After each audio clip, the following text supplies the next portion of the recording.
देखिए, दिग्विजय सिंह जी पहले ही कह चुके हैं, ये बात इस विवाद या कोई विवाद या संवाद ऐसी कोई बात ही नहीं है।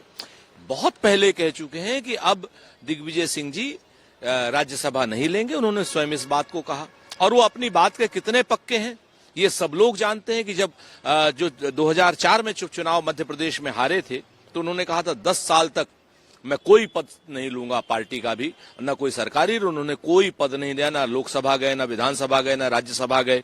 और 10 साल के बाद वो राज्यसभा गए। तो दिग्विजय सिंह जी अपने जबान के पक्के हैं। दिग्विजय सिंह जानते हैं कि नई पीढ़ियों के लिए जगह खाली करनी है, कब हटना है। और दिग्विजय सिंह जी हमारी नेता के रूप में सक्रिय राजनीति में हम सब लोगों को हमेशा आशीर्वाद देते रहेंगे, ऐसा हमारा पूर्ण विश्वास है। कड़वाहट कम परिवार में होना एक अच्छी बात होती है। हम भारतीय जनता पार्टी की तरीके से नहीं है कि लोगों के परिवार तोड़ें। अगर किसी का परिवार जुड़ता है तो एक बेहतर बात है। उनके परिवारों के बीच में अगर कड़वाहट कम होती है तो ये भी बेहतर है। अजीत दादा को चाहिए कि गंदे लोगों का, खराब लोगों का, सांप्रदायिक लोगों का साथ छोड़े। विवाद तेज हो गया है, कांग्रेस ने कहा है रेड आइज नहीं रेड कॉर्पोरेट। देखिए, ये कौन सी गद्दारी की है भारतीय जनता पार्टी ने, ये तो बताए। जैसे राहुल गांधी जी के ऊपर आरोप लगाया जाता था, अब भारतीय जनता पार्टी बताए कि अपनी ऑफिस में चीन की कम्युनिस्ट पार्टी को बुला करके कौन सी गद्दारी कर रहे हैं। बताए ना भारतीय जनता पार्टी कौन सा गुप्त समझौता हुआ है। बताए ना देश बेचने की कौन सी साजिश भारतीय जनता पार्टी ने रची है। जितने आरोप भारतीय जनता पार्टी कांग्रेस के ऊपर लगाती थी उन सारे आरोपों का जवाब देना भारतीय जनता पार्टी कि भाई कौन सा समझौता हुआ आपका। चीन से आपने आधिकारिक विरोध दर्ज किया कि नहीं किया कि उन्होंने अरुणाचल से लेकर के गलवान तक हमारे क्षेत्रों में जो अतिक्रमण करने की कोशिश कर रहे हैं, हमारे 20 सैनिकों की हत्या की उन्होंने। वो लगातार आतंकी पाकिस्तान को सैन्य सपोर्ट देते रहे। उन्होंने ऑपरेशन सिंदूर के समय में पाकिस्तान को हवाई जहाज से लेकर के रियल टाइम सपोर्ट दिया, ये हमारी सेना कह रही है। ऐसे चीन की पार्टी के साथ आप कौन सी गुप्त बैठक कर रहे थे। और उसके बाद वो गुप्त बैठक यही नहीं रुकी, संघ के साथ चीन की कम्युनिस्ट पार्टी के क्या संबंध है, संघ और चीन की पार्टी क्या गुल खिलाना चाहते हैं भारत में। ये सारी की सारी बातों का जवाब भारतीय जनता पार्टी के उन सारे निर्लज्ज प्रवक्ताओं को और निर्लज्ज नेताओं को देना होगा जो पिछले 8-9 सालों से कांग्रेस के ऊपर आरोप लगा रहे थे।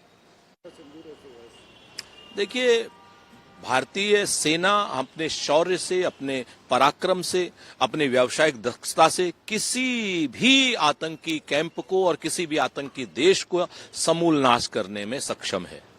लेकिन दुर्भाग्य है कि देश में राजनीतिक नेतृत्व बहुत कमजोर है। और राजनीतिक नेतृत्व इतना कमजोर है कि कभी वो चीन के कहने से या ट्रंप के कहने से, जैसा ट्रंप आरोप लगाते हैं, सीज फायर कर देता है।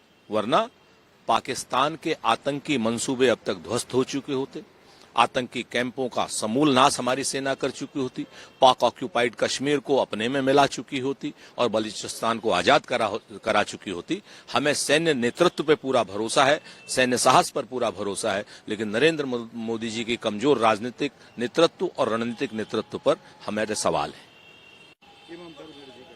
देखिए, ममता बनर्जी के आरोपों को, किसी भी राजनीतिक दलों के आरोपों को खारिज नहीं किया जा सकता और ममता बनर्जी के आरोपों का भी जवाब देना चाहिए, श्री राहुल गांधी जी के भी आरोपों का जवाब देना चाहिए और योगी आदित्यनाथ जी के भी आरोपों का चुनाव आयोग को जवाब देना चाहिए।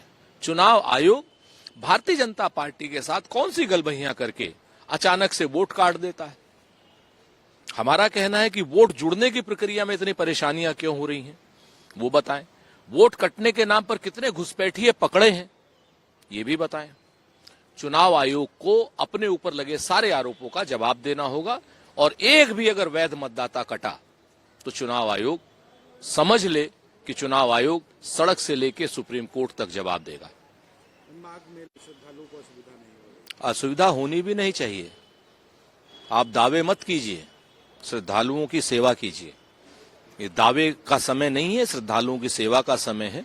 और अगर असुविधा नहीं होती है तो ये अच्छी बात है और यही सरकार का काम है। क्या सरकार के रहते श्रद्धालुओं को असुविधा होनी चाहिए? किस बात की बयानबाजी भारतीय जनता पार्टी के लोग कर रहे हैं? जो काम साधारण है, जो काम सेवा का है, आप सेवा का काम के लिए ही आप सत्ता में आए हैं और आप आज की डेट में उसको भी अपना जो है प्रशस्ति पत्र की तरीके से ले रहे हैं। आज की डेट में सेवा ही, समर्पण ही संकल्प होना चाहिए सरकार का, लेकिन ये सरकार सिर्फ और सिर्फ दावों की सरकार है।